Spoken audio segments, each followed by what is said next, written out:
സകല ലോകത്തിന്റെയും രാജാവും എന്റെ കർത്താവുമായ നമ്മളുടെ ദൈവം വാഴ്ത്തപ്പെട്ടു. ആ ധന്യവും നിസ്തുല്യമായ നാമത്തെ എല്ലാ പ്രിയപ്പെട്ടവർക്കും ഒരിക്കൽ കൂടെ എന്റെ വന്ദനത്തെ ഞാൻ അറിയിക്കുന്നു. ഈ വെള്ളിയാഴ്ച രാത്രിയിലും നമുക്ക് ദൈവവചന പഠനത്തിനായി ഒത്തുകൂടുവാൻ കർത്താവ് ഒരുക്കി തന്ന വിലയേറിയ അവസരത്തിനായി സകല മഹത്വവും പുകഴ്ചയും ഞാൻ കർത്താവിനെ അർപ്പിക്കുന്നു. വിശ്വാസത്തിന്റെ യാത്രയിൽ ജീവിതത്തിൽ നാം പാലിക്കുകയും ക്രമപ്പെടുകയും ചെയ്യേണ്ട മേഖലകളെ കുറിച്ചാണ് വചനത്തിന്റെ അടിസ്ഥാനത്തിൽ നാം ചിന്തിക്കുകയും പഠിക്കുകയും ചെയ്തുകൊണ്ടിരിക്കുന്നത്. അതിനായി നമ്മൾ അബ്രഹാം, ഇസ്ഹാക്ക്, യാക്കോബ് എന്നീ പിതാക്കന്മാരുടെ ചരിത്രം വചനം നമുക്ക് എന്ത് തെളിവ് നൽകുന്നു എന്നുള്ളത് നാം ആരാഞ്ഞറിയുകയും അതിനെക്കുറിച്ച് വിചിന്തനം ചെയ്യുകയുമാണ് ഈ ദിവസങ്ങൾ ചെയ്തുകൊണ്ടിരിക്കുന്നത്. 12-ാം അധ്യായത്തിന്റെ അവസാനം നമ്മൾ വന്നെത്തി. 13-ാം അധ്യായമാണ് ഇന്ന് നമ്മൾ ചിന്തിക്കേണ്ടത്. ഉൽപ്പത്തി പുസ്തകം ആ 13-ാം അധ്യായത്തിലേക്ക് നിങ്ങളുടെ ശ്രദ്ധയെ ഞാൻ കൊണ്ടുവരുന്നു. ഒരുപക്ഷെങ്കിൽ വളരെയധികം വിമർശനങ്ങൾ ഏറ്റുകൊള്ളാൻ സാധ്യതയുള്ള ഒരു അധ്യായമാണ് ഞാൻ ഇന്ന് കൈകാര്യം ചെയ്യുന്നത്. എത്രത്തോളം നിങ്ങളത് ഉൾക്കൊള്ളും, എങ്ങനെയൊക്കെ നിങ്ങൾ അതിന് ഗ്രഹിക്കും എന്നൊന്നും എനിക്ക് അറിഞ്ഞുകൂടാ. പക്ഷേ ഒരു കാര്യം ഞാൻ ഉറപ്പു തരാം, പ്രയോജനമുള്ളതൊന്നും മറച്ചു വെക്കാതെ ദൈവം എനിക്ക് നൽകുന്ന കൃപയ്ക്കൊത്തവണ്ണം വചനത്തിന്റെ പൊരുള് തിരിക്കുവാൻ ഞാൻ ദൈവകൃപയിൽ ശരണപ്പെടും. 13-ാം അധ്യായം വളരെ ശ്രദ്ധയോടെ ഒരു ദൈവത്തിൽ ധ്യാനിച്ച് പഠിക്കേണ്ട ഒരധ്യായം. വളരെ ശ്രദ്ധയോടെ. കാരണം 12-ാം അധ്യായത്തിന്റെ പകുതി ഭാഗം കഴിയുമ്പോൾ അബ്രഹാമിന്റെ ജീവിതത്തിൽ ഒരു വലിയ പാളിച്ച സംഭവിക്കുന്നു. പാളിച്ച സംഭവിച്ചുവെങ്കിലും അതിനേക്കാൾ ഉപരി അബ്രഹാം, അപ്പോൾ അബ്രഹാം ആയിട്ടില്ല, അബ്രാം ആയിട്ടേ ഉള്ളൂ. അബ്രാം അവിടെ യഥാസ്ഥാനപ്പെട്ട് മടങ്ങി വരുന്നു നമുക്കവിടെ കാണാൻ കഴിയുന്നു. അങ്ങനെ മാത്രം പറഞ്ഞ് ഞാൻ ആ ഭാഗം വിടുന്നു. അവിടെ ഇപ്പോൾ വിശദീകരിക്കുവാൻ ഞാൻ ദൈവത്തിൽ ആഗ്രഹിക്കുന്നത്.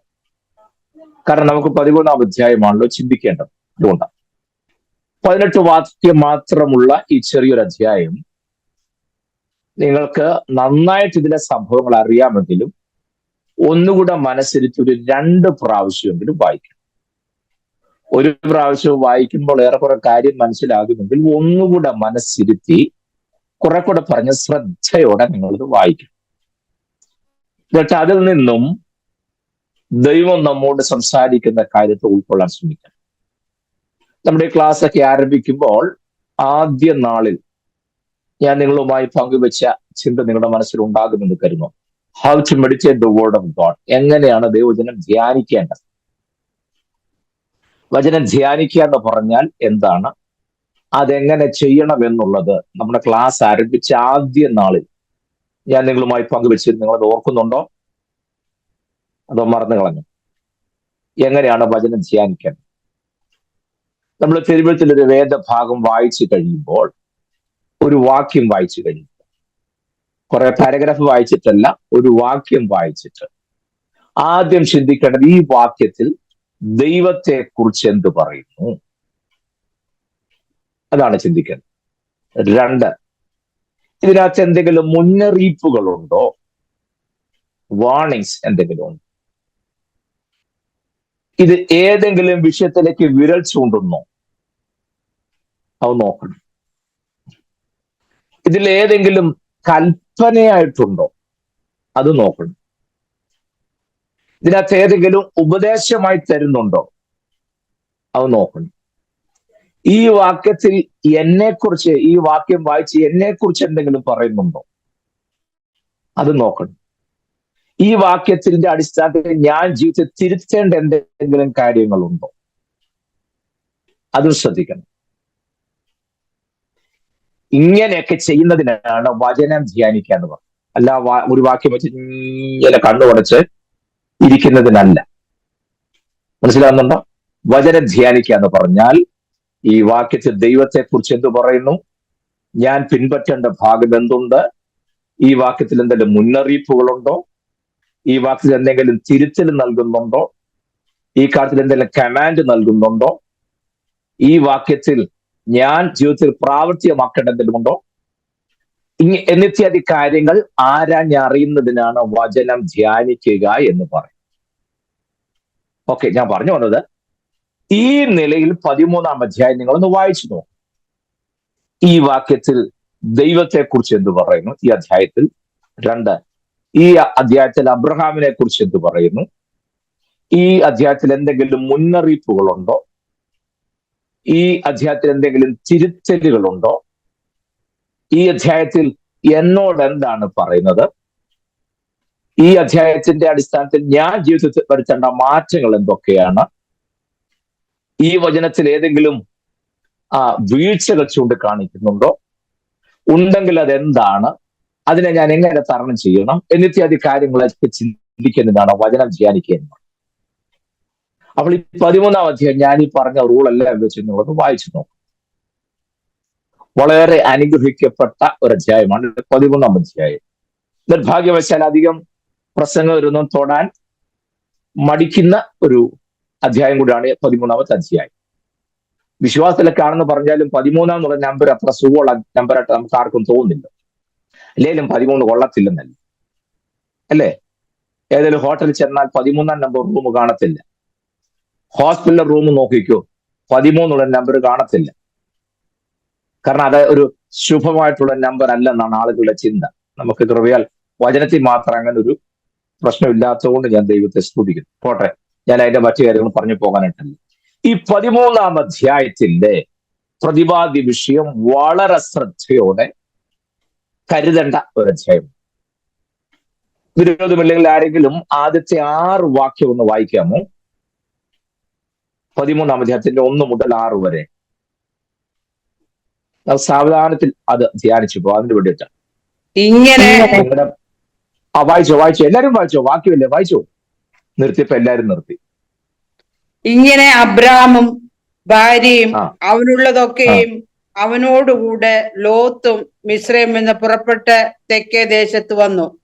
കന്നുകാലി, വെള്ളി, പൊന്ന് ഈ വകയിൽ അബ്രാം ബഹുസമ്പന്നനായിരുന്നു. അവൻ തന്റെ യാത്രയിൽ തെക്ക് നിന്ന് ബഥേൽ വരെയും ബഥേലിനും ഹായിക്കും മധ്യേ തനിക്ക് ആദിയിൽ കൂടാരം ഉണ്ടായിരുന്നതും താൻ ആദിയിൽ ഉണ്ടാക്കിയ പീഠമിരുന്നതുമായ സ്ഥലം വരെയും ചെന്നു. അവിടെ അബ്രാം യഹോവയുടെ നാമത്തിൽ ആരാധിച്ചു. അബ്രാമിനോടുകൂടെ വന്ന ലോത്തിനും ആടുമാടുകളും കൂടാരങ്ങളും ഉണ്ടായിരുന്നു. അവർ ഒന്നിച്ചു പാർപ്പാൻ തക്കവണ്ണം ദേശത്തിൽ അവരെ വഹിച്ചു കൂടാഞ്ഞു. സമ്പത്ത് വളരെ ഉണ്ടായിരുന്നത് കൊണ്ട് അവർ ഒന്നിച്ചു പാർപ്പാൻ കഴിഞ്ഞില്ല. അബ്രാമിനെ സാവധാനം വായിക്കാവേ. ബാക്കി സാവധാനം വായിക്കാം. ആ ഒടുവിലത്തെ വാക്യം ശ്രദ്ധിക്കണം. 6-ാമത്തെ വാക്യേ, അവർ ഒന്നിച്ച് പാർപ്പാൻ തക്കവണ്ണം ദേശത്തിന് അവരെ വഹിച്ചുകൂടാൻ. അതെന്താ?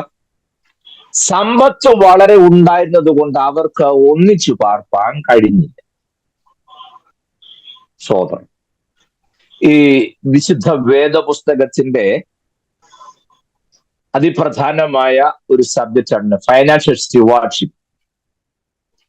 സാമ്പത്തിക വിഷയത്തിലുള്ള ഗൃഹവിചാരകത്വം. സ്റ്റുവാർഡ്ഷിപ്പ് എന്ന് പറഞ്ഞാൽ ഗൃഹവിചാരകത്വം എന്നാണ്.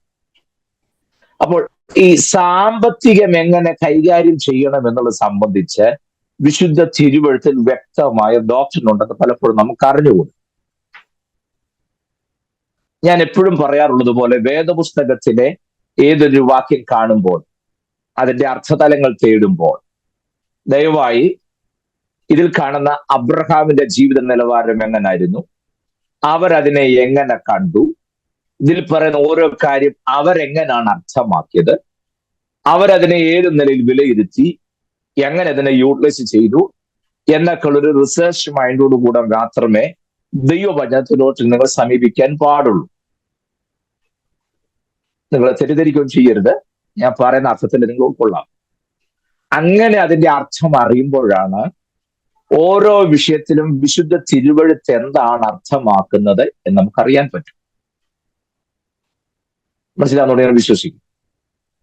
ഞാൻ പറഞ്ഞു വന്നത് അതിനെല്ലാം ഒരു ഹെബ്രൈക് ബാക്ക്ഗ്രൗണ്ട് ഉണ്ട് എന്നുള്ളത് നിങ്ങൾ മറന്നു പോകരുത്. ഇവിടെ നോക്കിക്കേ, അബ്രഹാം കന്നുകാലി, വെള്ളി, പൊന്ന്, ഈ വകയിൽ അബ്രഹാം ബഹുസമ്പന്നനായിരുന്നു. അബ്രഹാം നിസാരക്കാരനല്ല.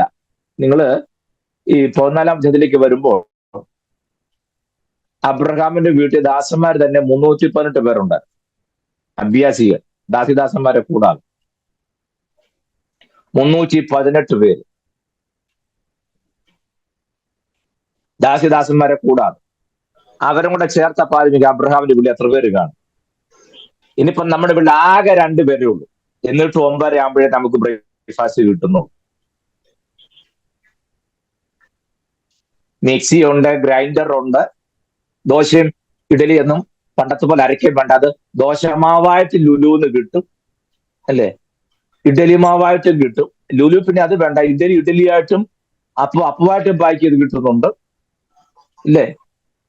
എല്ലാവിധ ഫെസിലിറ്റി ഉണ്ടായിട്ടും നമുക്ക് സമയത്തിന് ബ്രേക്ക്ഫാസ്റ്റ് കിട്ടുന്നില്ല. ഷുഗറൊക്കെയുള്ളവരാണെങ്കിൽ ഇൻസുലിന്റെ കാര്യത്ത് വിഷമിക്കുക. ഞാൻ നമ്മുടെ വീട്ടിലെ പരാജയം പറയാനായിട്ടില്ല. ഇന്ന് നമ്മൾ ഇത്രയും കുഴച്ചിൽ നമുക്കുണ്ടെങ്കിൽ അങ്ങ് 318 അഭ്യാസികൾ മാത്രം വീട്ടിലുണ്ടായിരുന്ന അബ്രഹാമിന്റെ വീട്ടിൽ രാവിലെ ബ്രേക്ക്ഫാസ്റ്റിന് വല്ലതും വേണോ? അതുണ്ടാക്കാൻ സമയമെടുക്കുമോ? അപ്പൊ ബ്രേക്ക്ഫാസ്റ്റ് കൊടുത്തു കഴിഞ്ഞ് ഉച്ചയ്ക്ക് കഴിഞ്ഞ പിന്നെ വൈകിട്ട് 4 മണിത്തെ കടിയും കൂടെ ഉണ്ടാക്കി തീർന്നു. ഞാൻ പറഞ്ഞതേ അബ്രഹാം നിസാരക്കാരനല്ലാന്ന് പറയാനായിട്ട്. മനസ്സിലായോ? സ്വോത്രം. തമ്പുരാനെ പിൻപറ്റി ഇറങ്ങിയത് കൊണ്ട് അങ്ങ് ആപ്പടെ ദാരിദ്ര്യത്തിലും ദരിദ്രാവസ്ഥയിലാണെന്നല്ല അതിനർത്ഥം. അവിടെ അത് പഠിക്കേണ്ടത് ഈ സമ്പത്ത് അബ്രഹാം എങ്ങനെ കൈകാര്യം ചെയ്തു എന്നുള്ളതാണ്. അവിടെ ഹൗ ടു യൂട്ടിലൈസ് ഇറ്റ്, അതാണ് നമ്മൾ പഠിക്കേണ്ടത്. ഞാൻ അങ്ങോട്ട് പിന്നെ വരാൻ സമയം കിട്ടുകയാണെന്നുണ്ടെങ്കിൽ. കാരണം ഇത്രയും വലിയ സമ്പത്തുള്ള അബ്രഹാമിന് ഭാര്യ അടക്കാനായിട്ട് ഒരു സെമിത്തേരി മേടിക്കാനുള്ള കാശില്ലാതെ പോയെന്നുള്ളത്. കാശില്ലാതെ പോയെന്നുള്ളതല്ല, അത് സ്വന്തമായിട്ടില്ലായിരുന്നു. ഭാര്യ മരിച്ചു കഴിഞ്ഞ പിന്നെ പുള്ളി ഹിത്തിനോട് സംസാരിച്ച് ശകലം സ്ഥലം വാങ്ങിക്കുകയായിരുന്നു. കാരണം ഇത്രയെല്ലാം ഉണ്ടായിരുന്നിട്ടും അവരുടെ നടുവിൽ അബ്രഹാം പാർത്തത് പരദേശിയായിട്ടാണ്. സ്വോത്രം. ആരുടെയും ചുണ്ട് അനങ്ങുന്നേ ഇല്ല. ആദ്യം കേട്ടൊരു സുഖം ഉണ്ടായിരുന്നു, പിന്നെ അവസാനം വന്ന ഒരു സുഖക്കേടാക്കി. അതുകൊണ്ടായിരിക്കും, അല്ലേ? ഇത്രയും സമ്പത്തൊക്കെ ഉണ്ടായിരുന്നെങ്കിലും അബ്രഹാം അതിനെ എങ്ങനെ കണ്ടു, എങ്ങനെ യൂട്ടിലൈസ് ചെയ്തു എന്നുള്ളത് മനസ്സിലാക്കണം. ഞാൻ ആ ഭാഗം, എന്റെ വിഷയം അതല്ല. അവിടെ മറ്റൊരു പ്രാക്ടിക്കൽ സൈഡ് ഞാൻ നിങ്ങളിത് ബോധ്യപ്പെടുത്താനായിട്ടാണ്. അബ്രഹാം അവിടെ കൂടാരം അടിക്കുന്നു, ദൈവത്തെ ആരാധിക്കുന്നു, ഒക്കെ ചെയ്യുന്നുണ്ട്. തെക്കേ ദേശത്തോട് സഞ്ചരിച്ച് വരികയാണ്. ഈ തെക്കേ ദേശത്തൂടെ പോയതൊക്കെ നിങ്ങളൊന്ന് ശ്രദ്ധ വെക്കുന്നത് നല്ലതാണ്. കാരണം പിന്നീട് ലോകത്തൊക്കെ കിഴക്കോട്ട് സഞ്ചരിച്ചിട്ട് പറയുന്നുണ്ട്. അതിനൊക്കെ ഒത്തിരി മീനിങ് ഉണ്ട് പ്രിയരെ. സ്വോത്രം. നമ്മൾ ഈ കൂടെ ഈ ബന്ധന കഴിച്ച് പോകുന്നത് കൊണ്ട് തെക്കോട്ട് പോയാലും വടക്കോട്ട് പോയാലും കിഴക്കോട്ട് പോയാലും നമ്മൾ ഇതൊന്നും ബാധിക്കുന്നില്ല. അതിനകത്തൊക്കെ ഒത്തിരി പരിശുദ്ധാത്മാവ് ചുമ്മാ അല്ല അതൊക്കെ എഴുതിയിരിക്കുന്നത്. ഈ കിഴക്കോട്ട് പോയെന്ന് പറഞ്ഞാൽ അർത്ഥമുണ്ട്, തെക്കോട്ട് പോയെന്ന് പറഞ്ഞാൽ അർത്ഥങ്ങളുണ്ട്. പോട്ടെ, ഞാനിപ്പോ ഇത് തെക്കും വടക്കും കിഴക്കും പടിഞ്ഞാറും പറഞ്ഞ് രാഹുകാലം പറയാനായിട്ടൊന്നുമല്ല. നിങ്ങൾ ഈ ഭാഗം ശ്രദ്ധിക്കണമെന്ന് ഞാൻ ഉദ്ദേശിച്ചുള്ളൂ. നോക്ക്, അവിടെ എല്ലാം മുൻപ് കൂടാരമുണ്ടായിരുന്ന ഇടത്ത് അബ്രഹാം വീണ്ടും വരികയും സഞ്ചരിക്കുകയും യാഗപീഠം പണിയുകയും ഒക്കെ ചെയ്യുന്നു. സ്തോത്രം. അബ്രഹാം എവിടെല്ലാം പാർത്തിട്ടുണ്ട് അവിടെ എല്ലാം യാഗപീഠം പണിതിട്ടുണ്ട്. കൂടാരം അടിച്ചെടുത്തെല്ലാം അബ്രഹാം യാഗപീഠം പണിതിട്ടുണ്ട്. സ്തോത്രം. താൻ ദൈവത്തെ ആരാധിച്ചു എന്നുള്ള തെളിവ് വർഷങ്ങൾ കഴിഞ്ഞപ്പോഴും ഉണ്ടായിരുന്നു. ഞാൻ വേറൊരു കാര്യം പറയാം. ഈ അബ്രഹാമിന്റെ കൊച്ചുമകനായ യാക്കോബ് കിട്ടേണ്ട അനുഗ്രഹം എല്ലാം മേടിച്ചുകൊണ്ട് വിട്ടടിച്ച് വരിക, രാത്രി ഓടിപ്പോവുക. അങ്ങനെ പുള്ളി വന്ന് ലൂസ് എന്ന സ്ഥലത്തു, അല്ലേ, അവിടെ വന്ന് ഒരു കല്ല് തലയണയായിട്ട് വെച്ച് കിടന്ന് പുള്ളി സുഖമായിട്ട് കിടന്നുറങ്ങി. അങ്ങനെ കിടന്നുറങ്ങുമ്പോഴാണ് പുള്ളി ഒരു ദർശനം കണ്ടത്. ഭൂമിയിൽ നിന്ന് സ്വർഗത്തോളം എത്തുന്ന ഒരു ഗോവണി. ആ ഗോവണിയിൽ കൂടെ ദൂതന്മാർ കയറുകയും ഇറങ്ങുകയും ചെയ്യുന്ന കാഴ്ച. ഞെട്ടിത്തിരിയാത്ത യാക്കോബ് പറയുന്നുണ്ട്, യഹോവ ഈ സ്ഥലത്തുണ്ട്, സത്യം, ഞാനോ അതറിഞ്ഞില്ല. സ്തോത്രം. നിങ്ങള് 13-ാം അധ്യായത്തിന്റെ 3-ാമത്തെ വാക്യം വായിച്ചേ. അവൻ തന്റെ യാത്രയിൽ തെക്ക് നിന്ന് ബഥേൽ വരെയും ബഥേലിനും ഹായിക്കും മധ്യേ തനിക്ക് ആദിയിൽ കൂടാരമുണ്ടായിരുന്നതും താൻ ആദിയിൽ ഉണ്ടാക്കിയ യാഗപീഠം ഇരുന്നതുമായ സ്ഥലം വരെയും ചെന്നു. മതി. ഇപ്പൊ ബഥേലിൽ അബ്രഹാമിന് കൂടാരമുണ്ടായിരുന്നെന്നും അതൊന്നുകൂടെ ഉറപ്പിക്കാം. 12-ാം അധ്യായത്തിന്റെ 8-ാമത്തെ വാക്യം വായിച്ചേ. അവൻ അവിടെ നിന്ന് ബഥേലിന് കിഴക്കുള്ള മലയ്ക്ക് പുറപ്പെട്ടു. ബഥേൽ പടിഞ്ഞാറും ഹായ് കിഴക്കുമായി കൂടാരം അടിച്ചു. അവിടെ അവൻ യഹോവയ്ക്കൊരു യാഗപീഠം പണിതു. കണ്ടോ, എങ്ങോട്ട് പോയാൽ എവിടെ പാർത്താൽ അവിടെ എല്ലാം അബ്രഹാം കൂടാരം അടിച്ചു. കൂടാരം അടിച്ചാൽ അടുത്ത പരിപാടി എന്താണ്? യാഗപീഠം പണിയില്ല. സ്തോത്രം. കണ്ടോ, യാഗപീഠം പണിയില്ല. ഈ ബഥേലിൽ അബ്രഹാം പാർത്തു, അവിടെയും യാഗപീഠം പണിത് കൂടാരം അടിച്ചു. കൊച്ചുമകൻ ഇപ്പൊ ഇതിലെയാ വന്നത്, യാക്കോബ്. സൂര്യൻ അസ്തമിച്ചപ്പോ പുള്ളി അവിടെ കിടന്നുറങ്ങി, ഒരു കല്ല് തലവനായിട്ട് വെച്ച് കിടന്ന് ഉറങ്ങുക. ഈ കല്ല് ഏതാണെന്നറിയാവോ? വല്യപ്പച്ചപ്പുള്ള യാഗപീഠത്തിന്റെ ഒരു കല്ലാണ് കൊച്ചുമോന് കിട്ടിയത്. സ്തോത്രം, സ്തോത്രം.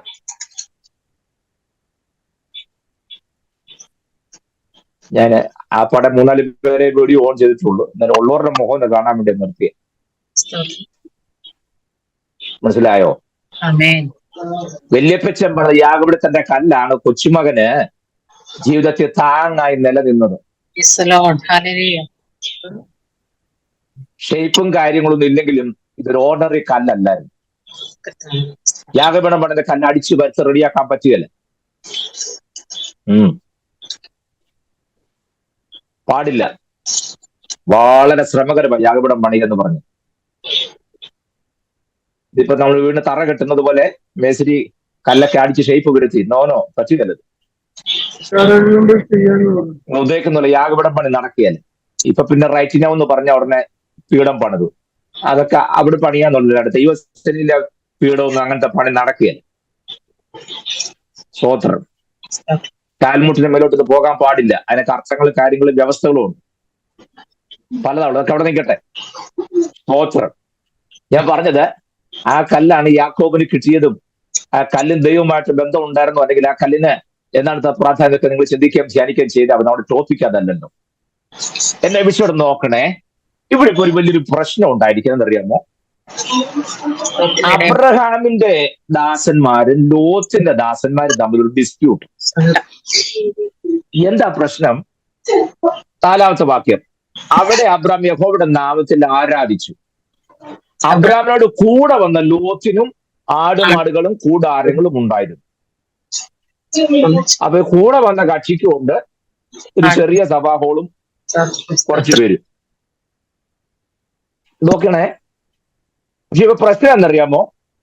അവർ ഒന്നിച്ച് പാർപ്പാൻ തക്കവണ്ണ ദേശത്തിന് അവരെ വഹിച്ചു കൂടാൻ.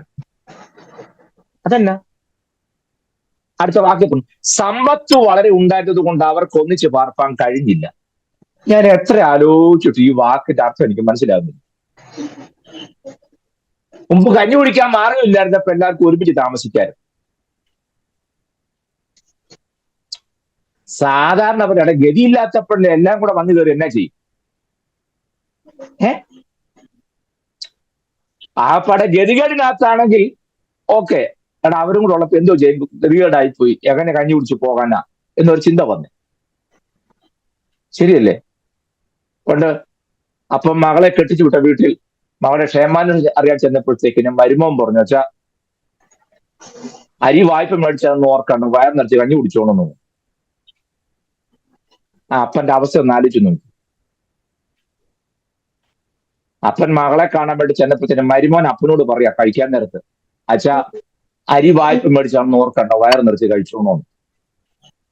അപ്പൻ ചെന്നതിന്റെ കലിപ്പും കൂടെ തീർത്തതാ മരുമോൻ. അപ്പൻ എങ്ങനെ അവിടുന്ന് കഴിച്ചേച്ച് പോയി. അപ്പൊ ഇവിടെ ആ പട ഗതികേടാണെന്നും അതിൽ വെക്കുന്ന വായ്പ മേടിച്ചാൽ ഇവിടെ കഞ്ഞി വെച്ചതെന്നും അതുകൊണ്ട് ഉള്ള മുഴുവൻ അപ്പം കഴിച്ചേച്ച് പോയാൽ ശരിയാകുകയെന്നുള്ള ചിന്ത വന്നില്ലേ എന്ന് പറഞ്ഞ പോലെ ഞാൻ ചോദിച്ചത് ഗതികേടിന്റെ കാലത്താണെങ്കിൽ ഒന്നിച്ച് പാർക്കാൻ പറ്റിയെന്നതാണ്.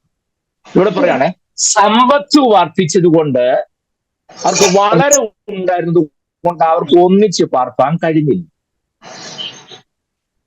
അപ്പൊ ശ്രദ്ധിച്ചേ, അപ്പോൾ ഈ സമ്പത്ത് വളരെ വർദ്ധിച്ചപ്പോൾ അവർക്ക് ഒന്നിച്ച് പാർപ്പാൻ കഴിഞ്ഞില്ല.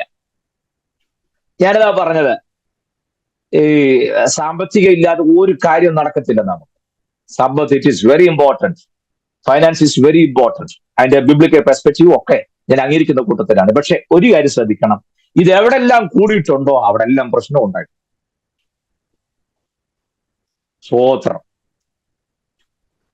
ഞാൻ പറഞ്ഞ ആശയത്തിൽ ഉൾക്കൊണ്ട് പോകാനുള്ള വേറെ വഴിക്കൊന്നും കാട് കയറി പോകരുത്. ഈ സഭാതാൽപ്പര്യത്തെ നിങ്ങൾ നോക്കിക്കോ, ഇന്ന് ഈ കാണുന്ന ഇഷ്യൂസിന്റെ എല്ലാം പിന്നിലെ കാരണം ഫൈനാൻസ് ഒറ്റ ഒരു സംഗതിയല്ല. അല്ലാതെ ആത്മാക്കളെ നേടണം എന്നുള്ള ചിന്ത കൊണ്ടോ അല്ലെങ്കിൽ വടക്കേണ്ടിയെ കുറിച്ചുള്ള ഭാരം കൊണ്ടൊന്നും അല്ലല്ലോ ഇഷ്യൂസ് ഉണ്ടാകുന്നതാണോ? ആണോ? പ്രസിഡന്റ് ആകാനും സെക്രട്ടറി ആകാനും മത്സരിക്കുന്ന എന്തിനാ? ആത്മാക്കളെ കുറിച്ചുള്ള ഭാരനിമിത്തം നശിച്ചു പോകുന്ന ആത്മാക്കളെ കുറിച്ചുള്ള കണ്ണുനീര് കൊണ്ടാണോ ഒരാൾ പ്രസിഡന്റ് ആകാൻ വേണ്ടി മത്സരിക്കുന്നത്? ആണോ? നിങ്ങളുടെ തലയാട്ട് കണ്ടിട്ട് അങ്ങനെയാണെന്ന് തോന്നുന്നു. അല്ല, ഞാൻ പറഞ്ഞത് പിൻവലിച്ചു. സ്തോത്രം. ഞാൻ വിചാരിച്ച അതുകൊണ്ടൊന്നും അല്ലെന്ന്. പോട്ടെ, ഞാൻ പറഞ്ഞ ഇവിടെ ശ്രദ്ധിക്കണേ. ഇവിടെ അടുത്ത വാക്കിന് വായിച്ചത് ഞാൻ വിശദീകരിക്കാം. അതിന്റെ 7ാമത്തെ വാക്കിന് വായിച്ചേ. അബ്രാമിന്റെ കന്നുകാലിയുടെ ലോത്തിന്റെ കന്നുകാലിയുടെ ഇടയന്മാർക്കും ഉണ്ടായി. കനാന്യരും അടുത്തത് കനാന്യരും പെരിസ്യരും അന്ന് ദേശത്ത് പാർത്തിരുന്നു. അതുകൊണ്ട് അബ്രാം ലോത്തിനോട്, എനിക്കും നിനക്കും എന്റെ ഇടയന്മാർക്കും നിന്റെ ഇടയന്മാർക്കും തമ്മിൽ പിണക്കമുണ്ടാകരുതേ, നാം സഹോദരന്മാരെ. മതി മതി, ഇനി മ്യൂട്ട് ചെയ്തു, ഞാൻ ബാക്കി പറഞ്ഞത് മതി. ഇവിടെ സമ്പത്ത് വർദ്ധിച്ചു വളരെ ആയതുകൊണ്ട് ദേശത്തിന് അവരെ വഹിച്ചുകൂടാൻ. അത് പോട്ടെ, സമ്പത്ത് വളരെ ഉണ്ടാകുന്നത് അവർക്ക് ഒന്നിച്ച് പാർപ്പാൻ കഴിഞ്ഞില്ല.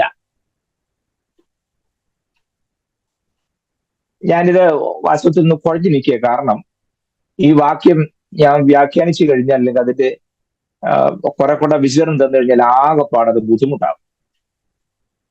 ഞാനതുകൊണ്ട് പൗലോസ് പറഞ്ഞു, ഞാനും ആത്മാവിലങ്ങ് ഞെരുങ്ങുക. സ്വോത്രം. സമ്പത്ത് വർദ്ധിച്ചത് കൊണ്ട് അവർക്ക് ഒരുമിച്ച് പാർപ്പാൻ കഴിഞ്ഞില്ല. ബുദ്ധിമുട്ടുള്ളപ്പോഴാണ് സാർ ഒരുമിച്ച് പാർക്കാൻ ബുദ്ധിമുട്ട്. പക്ഷെ ഇപ്പൊ അങ്ങനല്ല, കാശ് വർദ്ധിച്ചത് കൊണ്ട് ഒരുമിച്ച് പാർക്കാൻ പറ്റുന്നില്ല. ഞാനതിന്റെ മറ്റൊരു ഭാഗം ഇടയ്ക്ക് പറയാമേ. ഇപ്പൊ കയറി പറഞ്ഞാൽ ചിലപ്പോൾ അത് പല ബുദ്ധിമുട്ടുണ്ടാക്കുമെന്ന് എനിക്ക് മനസ്സിലാകുന്നതുകൊണ്ട് ഞാൻ ആ ഭാഗം വിടുക. എന്നുവെച്ച് പറയണേ, അബ്രഹാമിന്റെ കന്നുകാലികളുടെ ഇടയന്മാരും ലോത്തിന്റെ കന്നുകാലിയുടെ ഇടയന്മാർക്ക് തമ്മിൽ പിണക്കമുണ്ടായി. അബ്രഹാമും ലോത്തും പിണങ്ങിന്നല്ല, നേതാക്കന്മാർക്ക് കുഴപ്പമൊന്നുമില്ല, ശിങ്കിടികൾ തമ്മിൽ പിണങ്ങി. കണ്ടോ? മനസ്സിലായോ? നേതാക്കന്മാർക്ക് തമ്മിൽ പിണക്കൊന്നും, പക്ഷെ അണികളുടെ പ്രശ്നമായി. അങ്ങനെയാണല്ലോ ഈ പാനൽ ഉണ്ടാകുന്നത്. മനസ്സിലാവുന്നുണ്ടോ? ഇങ്ങനെയാണല്ലോ ഈ പാനലൊക്കെ വരുന്നത്. സ്വോത്രം. ഇപ്പൊ ഇവര് ഈ ഇടയന്മാര് തമ്മിൽ ഭയങ്കര പിണക്കം. അബ്രഹാമിന്റെ ഇടയന്മാരും ലോത്തിന്റെ ഇടയന്മാരും തമ്മിൽ ഒരു വിധത്തിലും അഡ്ജസ്റ്റഡ് ആകുന്നില്ല. സ്തോത്രം. ഇന്ന് അബ്രഹാമും ലോത്തും തമ്മിൽ പിണക്കം ഇല്ലെന്ന് മാത്രമല്ല, ഇപ്പോഴും അബ്രഹാം വിളിക്കുന്ന സ്നേഹിതാന്ന് സഹോദരാന്നോ അല്ലേ?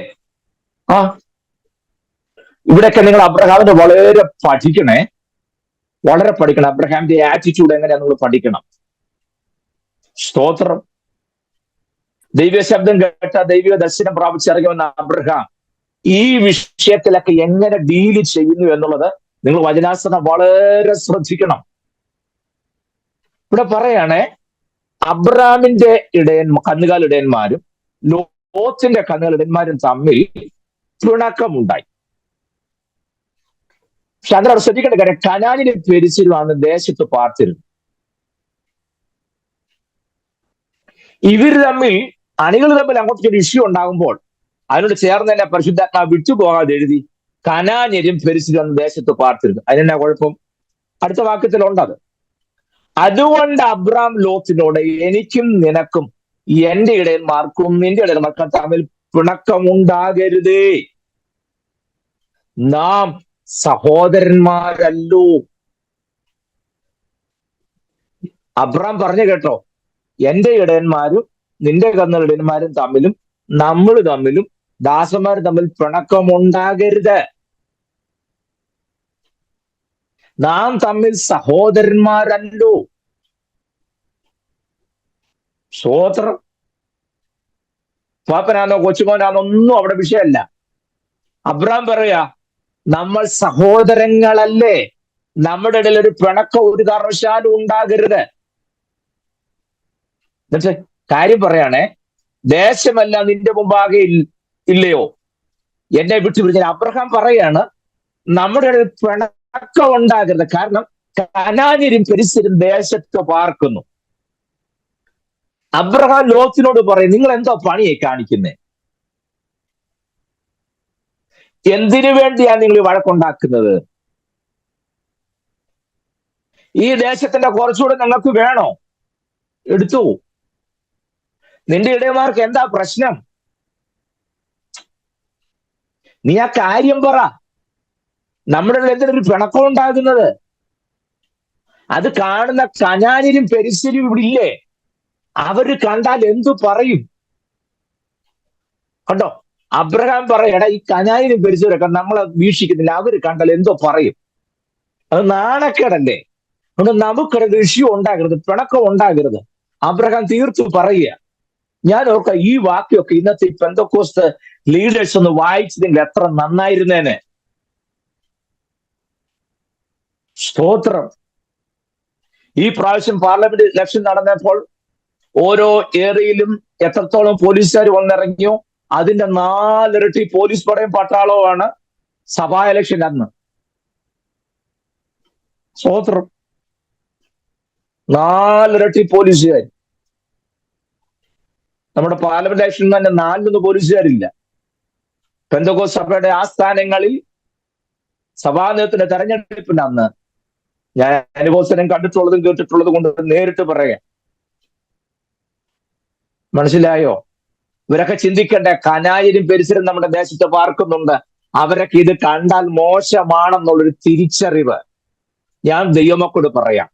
നാം നമ്മുടെ സാക്ഷ്യത്തെ നിലനിർത്താൻ, നമ്മുടെ ആത്മീകത നിലനിർത്താൻ, നമ്മുടെ ജീവിത വിശുദ്ധി കാത്തു സൂക്ഷിക്കാൻ, നമ്മുടെ നിമിത്തം ദൈവനാമം ദുഷിക്കപ്പെടാതിരിക്കാൻ പല കാര്യങ്ങളും വിട്ടുവീഴ്ച വെക്കേണ്ടതായിട്ട് വരും. മനസ്സിലാവുന്നോ? നിങ്ങൾ അടുത്ത ഭാഗം നോക്കണം. ഞാൻ ആ കാര്യത്തിൽ അബ്രഹാമിനെ അങ്ങേയറ്റം അപ്രിഷിയേറ്റ് ചെയ്യും. അബ്രഹാം പറയാ, കനാന്യരും ഫെരിസ്യരും ദേശത്ത് പാർക്കുന്നില്ലേ, അവര് കണ്ടു കഴിയുമ്പോൾ, അവര് കേട്ടു കഴിയുമ്പോൾ, അവരിത് അറിഞ്ഞു കഴിയുമ്പോൾ എങ്ങനെ ചിന്തിക്കും? അവിടെ നമുക്കിടയിൽ അങ്ങനെ ഒരു പിണക്കം വരാൻ പാടില്ല എന്ന് അബ്രഹാം ലോത്തിനോടും ലോത്തിന്റെ ഇടയന്മാരോടും പറയും. നമ്മളിൽ അങ്ങനെ ഒരു പ്രശ്നം പാടില്ല. എന്നിട്ട് അടുത്ത ഭാഗം ശ്രദ്ധിക്കണം. എന്താ പറഞ്ഞത്? അതുകൊണ്ട് അബ്രഹാം ലോത്തിനോട് 9ാമത്തെ വാക്യം വായിക്കാമേ. ദേശമെല്ലാം നിന്റെ മുമ്പാകെയില്ലയോ, എന്നെ വിട്ടുപിരിഞ്ഞാലും നീ ഇടത്തോട്ടെങ്കിൽ ഞാൻ വലത്തോട്ട് പോയിക്കൊള്ളാം, നീ വലത്തോട്ടെങ്കിൽ ഞാൻ അടുത്തോട്ട് പോയിക്കൊള്ളാം എന്ന് പറഞ്ഞു. എനിക്കിവിടെ അബ്രഹാമിന്റെ സ്റ്റാൻഡ് ഭയങ്കരമായിട്ട് ഇഷ്ടപ്പെട്ടു. അബ്രഹാം പറയണേ, ദേശമെല്ലാം നിന്റെ മുമ്പാകെയില്ലയോ. ആ വാക്ക് നിങ്ങൾ ശ്രദ്ധിക്കണം. ഈ ദേശം ആർക്ക് കൊടുക്കാന്ന ദൈവം പറഞ്ഞേ? ആണല്ലോ, അബ്രഹാമിന് കൊടുക്കാമെന്നല്ലേ പറഞ്ഞേ? പി.ടി. തോമസ് സാർ ചോദിക്കുമ്പോൾ നിങ്ങൾ എന്റെ കൂടെ ഉണ്ടോ? 4 പേരുണ്ട്, ബാക്കിയുള്ളവർ ഉണ്ടെന്ന് എന്റെ വിശ്വാസം. ദേശമെല്ലാം നിന്റെ മുമ്പാകെ ഉണ്ട്. അങ്ങനാണോ അബ്രഹാം പറയേണ്ടത്? നീ ഏതായാലും എന്നോടൊപ്പം ഇറങ്ങി വന്നതല്ലേ, ഇപ്പൊ ഈ ഇടയന്മാര് തമ്മിൽ ചേർന്ന് പോകാൻ പറ്റാത്തൊരു സാഹചര്യം ഉണ്ട്. ഒരു കാര്യം ചെയ്യേ, നീ നിന്റെ ഇടയന്മാരെ കൂട്ടിക്കൊണ്ട് പോകൂ. നീ ആയാലും എന്റെ കൂടെ ഇറങ്ങി വന്നാണ്, ഞാൻ നിന്നെ വെറും കൈക്ക് വിട്ടെന്നൊന്നും വേണ്ട. പടിഞ്ഞാറ് ഭാഗത്തെങ്ങാനും കുറച്ച് സ്ഥലം നീ എടുത്തു. എന്നിട്ട് നീ അവിടെ ആടിനെ മേയ്ക്കുവോ, ഒരു ചെറിയ ഷെഡ് വെക്കുവോ, എന്താ അത് ചെയ്തു, നീ അതിന്റെ പേരിൽ അലമ്പുണ്ടാക്കണ്ട. അതുകൊണ്ട് ഈ സ്ഥലമെല്ലാം ദൈവം എനിക്ക് അവകാശമായിട്ട് തന്നതാ, ഞാൻ ആത്മാവ് കണ്ടാണ് ഇത് ഇറങ്ങിയത്, കണ്ടിട്ടാണ് ഇറങ്ങിയത്, അതുകൊണ്ട് ഞാൻ ഒരു കാരണവശാലും ഇത് നിനക്ക് തരികയില്ല. ഞാൻ പിന്നെ നീ എന്റെ കൂടെ ഇറങ്ങി വന്നാൽ ഞാൻ വെറും കൈയാറ്റി വിട്ടൊന്നും വേണ്ട, ഇത് കുറച്ച് തന്നേക്കാം, എടുത്തു എന്നല്ല അബ്രഹാം പറഞ്ഞത്. ദേശമെല്ലാം നമ്മുടെ മുമ്പാകെ ഉണ്ടല്ലോ എന്നും അബ്രഹാം പറഞ്ഞില്ല. ആ ശ്രദ്ധിച്ചേ, അങ്ങനെ അബ്രഹാം പറഞ്ഞോ? ഇല്ല. ദേശമെല്ലാം നിന്റെ മുമ്പാകെ ഉണ്ടല്ലോ. വാസ്തവത്തിൽ ഇങ്ങനൊരു സാഹചര്യം വരുമ്പോൾ അബ്രഹാം വേണം ആദ്യം തീരുമാനം എടുക്കാൻ, അല്ലേ? ആ ഒരു പ്രിവിലേജ് അബ്രഹാമിനുള്ളതാണ്. പക്ഷെ ആ പ്രിവിലേജസ് ഒന്നും അബ്രഹാം ഇവിടെ യൂസ് ചെയ്യുന്നില്ല. അബ്രഹാം എല്ലാം വിട്ടുകൊടുക്കുക. എടുത്തോ, എടുത്തോ, നീ എടുത്തോ, എനിക്കൊന്നും വേണ്ട, നീ എടുത്തോ. സ്തോത്രം. നമ്മൾ ആരെങ്കിലും ആണെ ചെയ്യുവോ? പ്രത്യേകിച്ച് ഇതുപോലെ സമ്പത്ത് വർദ്ധിച്ചിരിക്കുന്ന സമയത്ത് അതും നോക്കണം. അബ്രഹാം പറയാണ്, ദേശമെല്ലാം നിന്റെ മുമ്പാകെ കിടക്കുന്നു. ഒരു കാര്യം ചെയ്യ, നമുക്കടലിക്കൊരു ഇടയന്മാര് തമ്മിലുള്ള ആ കൺഫ്യൂഷൻ പ്രശ്നം മാറ്റം. ഒരു കാര്യം ചെയ്യും, ദേശമെല്ലാം നിന്റെ മുമ്പിലില്ലേ, എടുത്തോ. നീ കിഴക്കോട്ട് പോവാണ്, ഞാൻ പടിഞ്ഞാട്ട് പോയിക്കോളാം. നീ ഇടത്തോട്ട് പോവാണ്, ഞാൻ വലത്തോട്ട് പോയിക്കോളാം. നോ പ്രോബ്ലം അറ്റോ. നീ എങ്ങോട്ട് പോകുന്ന നേരെ ഓപ്പോസിറ്റ് ഞാൻ പോയിക്കോളാം.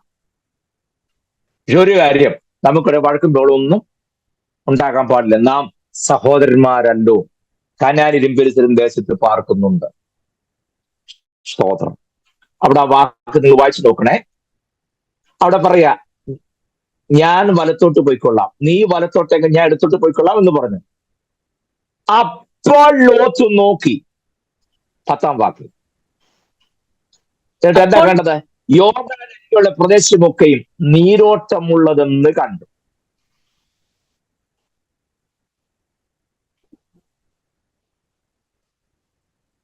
ഞാൻ ഈ ഭാഗം എന്നെ വല്ലാതെ ചിന്തിപ്പിച്ചു.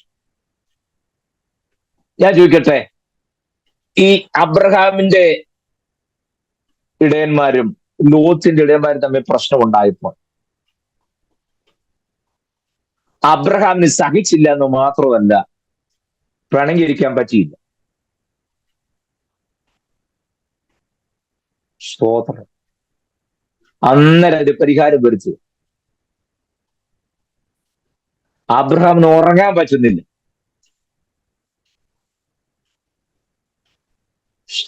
ഒരാത്മീയന്റെ ലക്ഷണം കാണുന്നു. മനസ്സിലാകുന്നുണ്ടോ? നമ്മൾ ആരുടെയും പിണങ്ങിയിട്ട് രാത്രി ഉറങ്ങാൻ വരാത്ത രീതിയിൽ അനുഭവം ഉണ്ടായിട്ടുണ്ടോ? അന്നായിരിക്കും നമ്മൾ സുഖമായിട്ട് ഉറങ്ങി. ഇന്നൊരു ആത്മീയനാണെങ്കിൽ അന്ന് രാത്രി അവന് സ്വസ്ഥത കാണുക. അബ്രഹാം എന്നതല്ലേ, അതുകൊണ്ട് പെട്ടെന്ന് പിറ്റോഷനായി പരിഹാരം വരുന്നത്.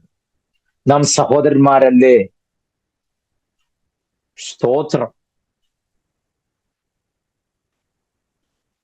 ഒരപാകത വന്ന, ഞാൻ മുമ്പ് നമ്മൾ പറഞ്ഞുകൊണ്ടെന്ന് എനിക്ക് അറിഞ്ഞുകൂടാ. നിങ്ങൾ ഈ പത്തനംതിട്ട ജില്ലയിൽ ചിറ്റാർ എന്ന് പറഞ്ഞ സ്ഥലം കേട്ടിട്ടുണ്ടോ? ചിറ്റാർ, പടശ്ശേരിക്കരയ്ക്ക് അപ്പുറത്ത്, അല്പം ഹൈറേജ് ഏരിയ. ഹൈറേജ് അല്ല, അന്ന് അതുവഴി ശബരിമലയ്ക്കൊക്കെ പോകാൻ എളുപ്പമുണ്ട്. ഇനി ഒരു കാര്യം പറയാട്ട, വർഷങ്ങൾക്ക് മുമ്പ് ഒരു അപ്പച്ചൻ ഒരു യോഗത്തിന് പോയിട്ട് വന്ന് ബസ്സിൽ ഇറങ്ങി വീട്ടിലേക്ക് കുറെ നടന്നു പോകണം. റബ്ബർ തോട്ടത്തിന് സൈഡിലുള്ള വഴിയെ കൂടെ വേണം പോകാൻ. ഇറങ്ങശാലം കൊണ്ട് നീങ്ങിയപ്പോഴത്തേക്ക് നല്ല മഴയും കാറ്റും. ഇന്നത്തെ പോലെ ബ്രൈറ്റ് ലൈറ്റിന്റെ ടോർച്ച് ഒന്നും അന്നുള്ള കാലമല്ല. സ്തോത്രം. അന്നത്തെ പ്രധാന വെളിച്ചം മെഴുകുതിരി കത്തിക്കും. അതിനു മുമ്പായിരുന്നെങ്കിൽ എന്താ പറയാ, ചൂട്ടും പന്തും ഒക്കെ കൊണ്ടുപോകുന്ന കാലം. സ്തോത്രം. ചൂട്ടുമല്ല, പന്തവും ഇല്ല, അല്ലെങ്കിൽ പിന്നെ ഈ ഓമത്തണ്ടിനകത്ത് മണ്ണെണ്ണ നിറച്ച് കൊണ്ടുപോകുന്ന രീതികളൊക്കെ ഞാൻ കൊണ്ടുപോയിട്ടുണ്ട്. സ്തോത്രം. അതെല്ലാം മാറി മെഴുകുതിരി ആയ സമയം. അത് ഈ മെഴുകുതിരി കത്തിച്ച് ഈ മഴയും ചെറിയ കാറ്റുകൊണ്ട് കെട്ടുപോകാതിരിക്കാൻ അന്നെ കാത്തി ചിരട്ട കൂട്ടിയിൽ പിടിക്കും. ചിരട്ട കൂട്ടിയിൽ പിടിച്ചു കഴിഞ്ഞാൽ കാറ്റിലിരിക്കുമ്പോൾ കെട്ടുപോകാതെ മെഴുതിരി കൊണ്ട് പോകാനായിട്ട് പറ്റും. സ്തോത്രം. ഈ അപ്പച്ചൻ എന്തറിയാമോ, ഈ കുറെ ദൂരം നടന്ന് പോകണ്ടേ, അപ്പോ ചിരട്ട എന്ന് കിട്ടാവുന്നപ്പോ റബ്ബർ തോട്ടാന്ന് മനസ്സിലായി. അപ്പൊ എന്തായാലും ചിരട്ട കാണുമല്ലോ. ഒരു റബ്ബറിന്റെ ചിരട്ട എടുത്ത് എന്ത് ചെയ്തു, ഇങ്ങനെ ഈ മെഴുതിരി കെട്ടുപോകാതിരിക്കാനായിട്ട് സഹായത്തിനായിട്ട് പിടിച്ചു. അതുകൊണ്ട് 4 കിലോമീറ്റർ നടന്ന് മഴയാകാതെ പതുക്കെ പതുക്കെ കെട്ടുപോകാതെ തീപ്പെട്ടിയൊക്കെ കയ്യിലുണ്ട്, വീണ്ടും കത്തിച്ചുമൊക്കെ ആയിട്ട് അപ്പച്ചൻ വീട്ടിൽ ചെന്നപ്പോ തന്നെ ഒരു സമയമായി. വീട്ടിൽ ചെന്ന് കയറി കഴിഞ്ഞപ്പോ അപ്പച്ചന് ഒരു അസ്വസ്ഥത. കഴിയുമ്പോൾ ഞാൻ എന്തോ പണിയാ കാണിച്ച്. രാവിലെ ആ തോട്ടത്തിന്റെ ആ കക്ഷി വെട്ടാനായിട്ട് വരുമ്പോൾ റബ്ബർ വെട്ടി കഴിഞ്ഞ് നോക്കുമ്പോൾ ചിരട്ട കണ്ടില്ലെങ്കിൽ അത് ബുദ്ധിമുട്ടാവുന്നു. ഞാൻ ചെയ്ത മഹാചരിവായി പോയി എന്ന അപ്പച്ചന് മനസ്സിലായി. നിങ്ങൾ വിചാരിക്കും ഞാൻ ഭ്രാന്ത് പറയണം, നല്ല ഞാൻ ഈ പറഞ്ഞ സംഭവമൊക്കെ ശരിയാണോ തെറ്റാണോ എന്നറിയാൻ കേരള പെന്തക്കോസ്ത് ചരിത്രം എന്ന് പറയുന്ന സാജി മാത്യു സാറിന്റെ ഒരു പുസ്തകമുണ്ട്. ആ പുസ്തകം വായിച്ചു നോക്കണം, ഞാൻ ഈ പറഞ്ഞ സംഭവം അതിനകത്ത് ഉണ്ടോ ഇല്ലെന്നറിയാം. ആ മനുഷ്യൻ തിരിച്ചു നടന്നു. വീട്ടിൽ ചെന്ന് കഞ്ഞി കുടിച്ച് കിടക്കാൻ തുടങ്ങിയപ്പോഴോ ഓർത്ത്, ഞാൻ അന്നേരം ചെന്ന ചെറിയ കാറ്റും മഴയ്ക്കകത്തും മെഴുതിരി കെട്ടുപോകാതിരിക്കാനാണ് ചിരട്ട എടുത്തുകൊണ്ട് പോകുന്നത്. പക്ഷേ ഇതൊന്നും അറിയാത്ത വെട്ടുകാരൻ ടാപ്പിങ് ചെയ്യുന്നവൻ രാവിലെ തോട്ടത്തിൽ വന്ന് കയറി കഴിഞ്ഞ് ചിരട്ട നോക്കുമ്പോൾ കണ്ടില്ലെങ്കിൽ ഇത് ബുദ്ധിമുട്ടായി തീരുന്നു. മനസ്സിൽ ഭയങ്കര കുറ്റബോധം. ആ മനുഷ്യൻ രാത്രി തന്നെ തിരിച്ചു വന്നു. 12-1 മണിയായി അവിടെ വീട്ടിൽ ചെന്നപ്പോ കിച്ചാറ് വഴി പോയിട്ടുള്ള കറി ആ ദേശത്തെ വഴിയുടെ സുഖം എങ്ങനെയാണ്. സ്തോത്രം. നല്ല കൊടുമ്പാനമുള്ള ഏറിയ ആ മനുഷ്യൻ രാത്രി തന്നെ തിരിച്ചു വന്ന് 4 ആയിട്ടും ഇവിടെ കൊണ്ടുവന്ന് ഈ ചിരട്ട കൊണ്ട് വെക്കുമ്പോൾ അങ്ങേ ഭാഗത്ത് ടാപ്പിക്കാനും വെട്ടുന്നുണ്ട്. പുള്ളി വെളുപ്പിന് 4 മണി അപ്പോഴേ വെട്ടാൻ വന്നു. മഴ അത്ര ശക്തമല്ലാഞ്ഞുകൊണ്ട് വെട്ടാൻ പറ്റി. അപ്പൊ ഇവിടെ വെട്ടവും വെളിച്ചം കൊണ്ട് ടാപ്പിക്കുന്ന ആൾ ഓടി വന്നു. ആരുടെ എന്താണെന്നൊക്കെ ചോദിച്ചു വന്നപ്പോഴത്തേക്കും പറഞ്ഞേ ഉപദ്രവിക്കാനൊന്നും വന്നതല്ല. പിന്നെ എന്താ കാര്യം? ഞാൻ ഇന്നലെ രാത്രി യോഗം കഴിഞ്ഞ് വന്നപ്പോൾ ചെറിയ ചാറ്റമഴ ഉണ്ടായിരുന്നു. അപ്പൊ അത് കെട്ടുപോകാതിരിക്കാൻ ഞാൻ റബ്ബർ ചിരട്ട എടുത്ത് കത്തിച്ച് പിടിച്ചുകൊണ്ടാണ് പോയത്. വീട്ടിൽ ചെന്ന് കഴിയുമ്പോൾ നിങ്ങൾ രാവിലെ വെട്ടാൻ വരുമല്ലോ, വെട്ടി ചിരട്ട നോക്കും കണ്ടില്ലെങ്കിൽ ഇത് ബുദ്ധിമുട്ടാവും. എന്റെ മനസ്സിന് താങ്ങാൻ പറ്റും. ഞാൻ തിരിച്ച് ചിരട്ടയായിട്ട് കൊണ്ടുവന്നാണ് ഞാൻ വെച്ചിട്ടുണ്ട്. വെട്ടുകാരൻ ആ പടം അന്തം വിട്ട് നിൽക്കുക. നിങ്ങൾ വിചാരിക്കുന്നതിനകത്ത് എത്ര അത്ഭുതം ഇരിക്കുന്നത്. അന്ന് ദൈവത്തോടുള്ള അറ്റാച്ച്മെന്റ് കൊണ്ട് ആ വാത്സല്യ പിതാവിന് ആ റബ്ബർ തോട്ടത്തിൽ നിന്ന് ഒരു ചിരട്ട മെഴുതിരി കെട്ടുപോകാതിരിക്കാൻ കൊണ്ടുപോയത് വീട്ടിൽ ചെന്ന് കഴിഞ്ഞപ്പോഴത്തേക്ക് മനസാക്ഷി കുത്തുണ്ടായി. മെഴുതിരി കെട്ടുപോകാതിരിക്കാൻ വേണ്ടിയാണ് എടുത്തതെങ്കിലും രാവിലെ ജോലി ചെയ്യുന്ന ആള് വരുമ്പോൾ അത് കണ്ടില്ലെങ്കിൽ അദ്ദേഹത്തിന് ബുദ്ധിമുട്ടാകുമല്ലോ എന്നുള്ള കുറ്റബോധം കൊണ്ട് കിടന്നുറങ്ങാതെ തിരിച്ച് വീണ്ടും 5-6 കിലോമീറ്റർ നടന്ന് ഇവിടെ കൊണ്ടുവന്ന് ആ ചിരട്ട കൊണ്ട് ആ മനുഷ്യൻ വെച്ചേച്ചു പോയി. എല്ലാം മനസ്സിലാവുന്നുണ്ടോ? ഇന്നാണെങ്കിൽ ഒരു ചിരട്ട എടുത്തോണ്ട് പോയി കഴിഞ്ഞാൽ നാളെ നേരം വെളുക്കാൻ വരുമ്പോൾ ചിരട്ട കാണുകയില്ല. അവന് ബുദ്ധിമുട്ട് അതിട്ട് കൊണ്ടുവരിക. എന്തിനു ചിരട്ട? റബ്ബർ ചൂടെ പറിച്ചുകൊണ്ട് പോയാൽ വിഷമമില്ല, പിന്നെ ആ ചിരട്ട. അങ്ങനെയാണ് നമ്മുടെയൊക്കെ വീട്ടിൽ എന്തുമാത്രം റബ്ബർ മൂടോടെ കടപ്പുണ്ടെന്ന് ഞാൻ പലപ്പോഴും ചിന്തിക്കാറുണ്ട്.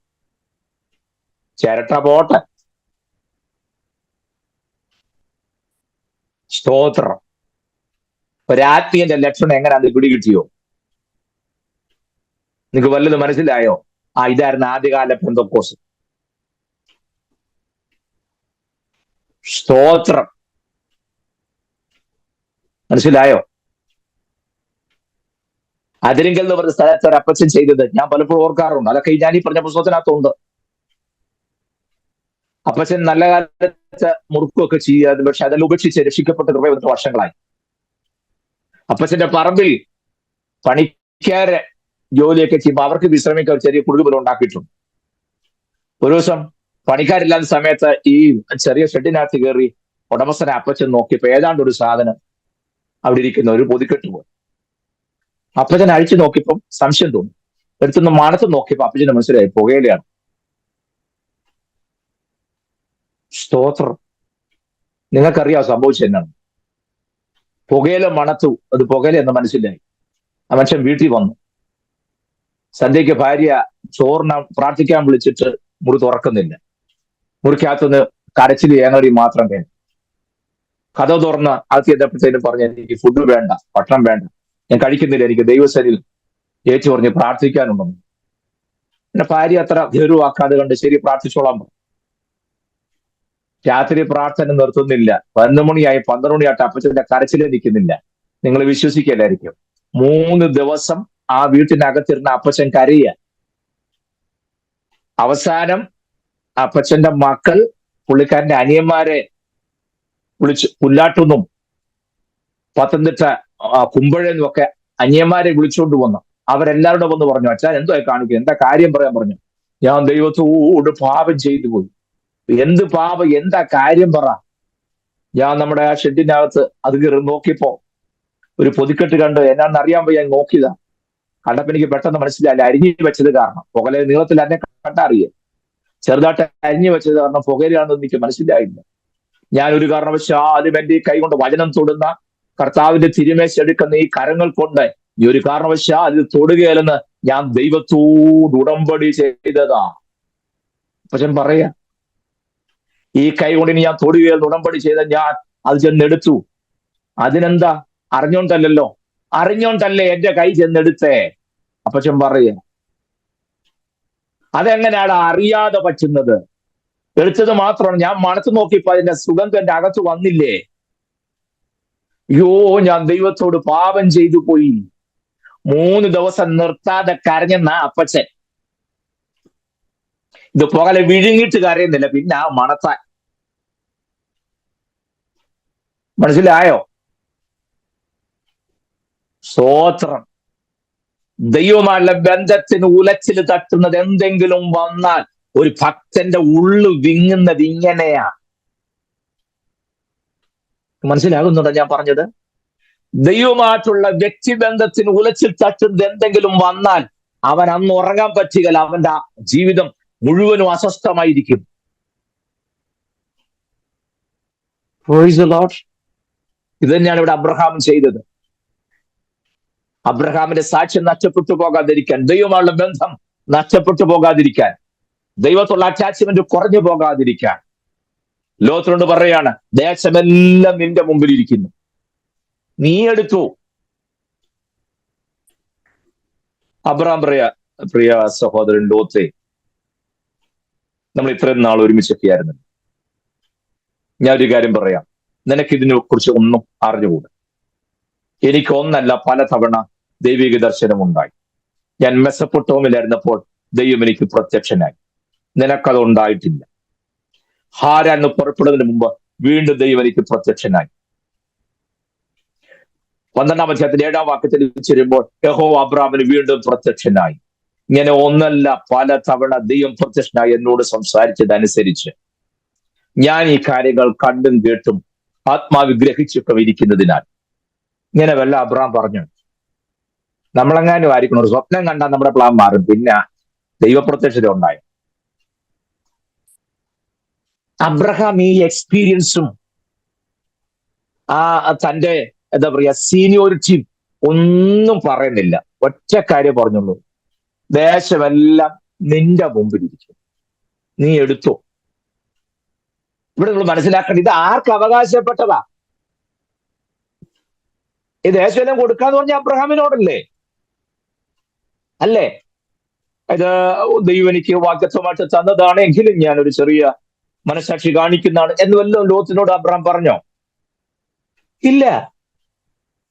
നമ്മൾ വല്ലതും ആണ് ഇതെല്ലാം വിളിച്ച് കളിക്കുവോ? നാളുകൾ കൊണ്ട് ഞാൻ മെസപ്പൊത്തോമിയ മുതൽ നടക്കുന്നതാ. കദർ പട്ടണമായ ഊരിൽ നടന്നത് എന്റെ കാലിന്റെ ഉപ്പൂച്ചി തേഞ്ഞു, മുട്ടിനെ തേയ്മാനമായി.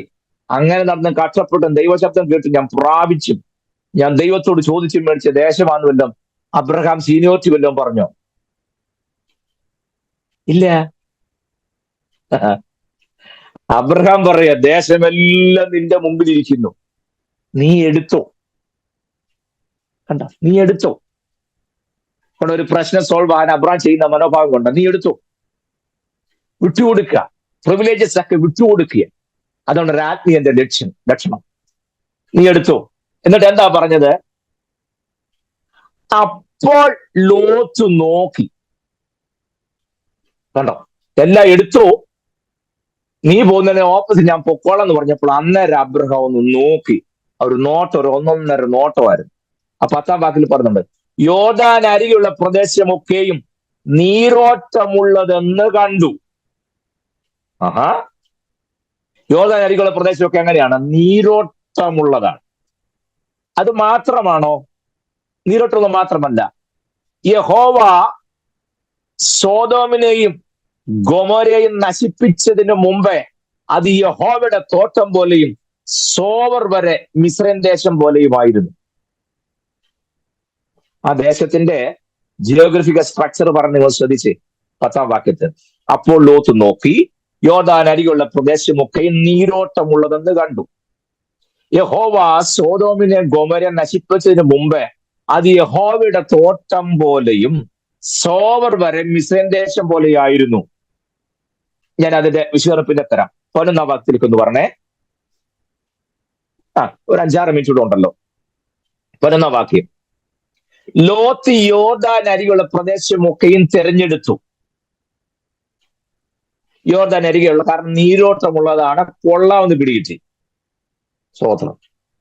ഇങ്ങനെ ലോത്ത് കിഴക്കോട്ട് യാത്രയായി.